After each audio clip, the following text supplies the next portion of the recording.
Ann Deliano. I'm here at Schultz's Beer Garden, Austin, Texas. Cliff Brown. So, Cliff, what do you do for Austin? I am the police monitor here in the city of Austin, as you know, and I've been doing it for about 2.5 years now. So what does police monitor mean?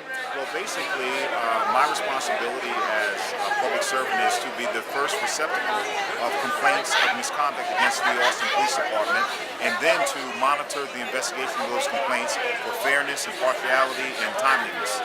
What happened in this latest shooting that you can tell us? I can tell you what's been out in the public domain. There's been quite a few things out in the public domain, and that is that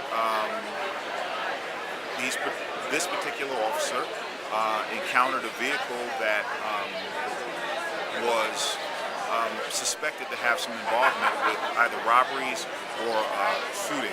Now, was there evidence that the officer knew linking that vehicle to something suspicious, or we don't know yet? Okay. All of that. But, okay. You Because know, I'm still looking. I hear it was suspected, but I'm like, why? Did someone say that color car was involved? Right. I can't, okay. We don't know. I just speak about just generally what's so in the public officer domain, thought that car may have been involved in some robberies. Right, and the officer approached the vehicle when backup arrived, and it's alleged that one of the occupants had a weapon, and there was a struggle, and the officer discharged his weapon and killing the passenger. And as you know, this is in the public domain that there was another person in the car who exited the vehicle who was also shot at some point. Do we know yet in the public whether there was a gun, whether any of the young men had a gun? I can't discuss any factual things like because that. I'm only asking what's out there for our viewers. Right. It's not out there yet, confirmed or denied either way. That's why I said the way I said it. Right. Okay. Just for the viewers who may not know Austin as well, we have a shooting by the police of a usually young person of color pretty much like once a year, once every 2 years for the last 10, 12 years, right?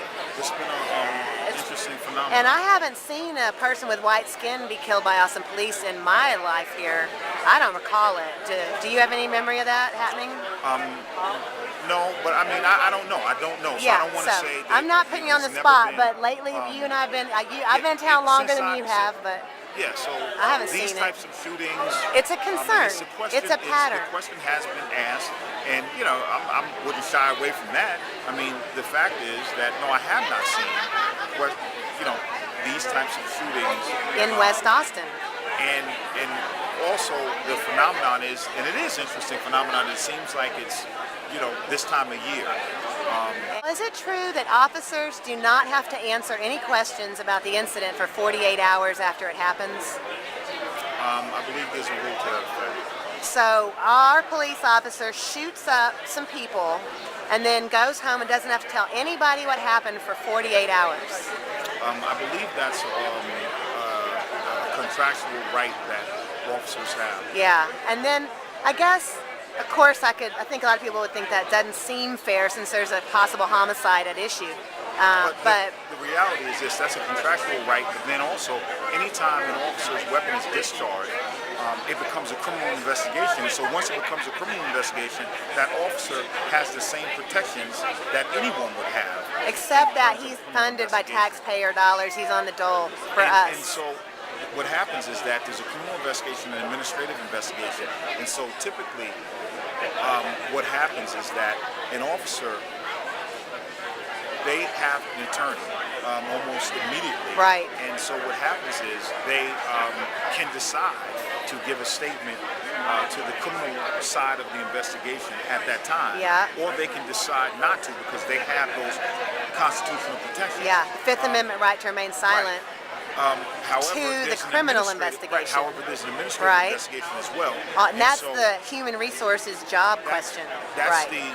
the question of whether they keep their job. So investigation. And so on that side of the investigation, there are not those rights. Yeah. And so to keep your job, you don't have a right to remain silent. You have to answer questions like anybody else. They just get 2 days. That's right. Well, Cliff, you've rocked this interview. Thank you so Well, much. thank You're you. awesome. And thanks for being our police monitor. You make me feel better as a citizen. Thank you.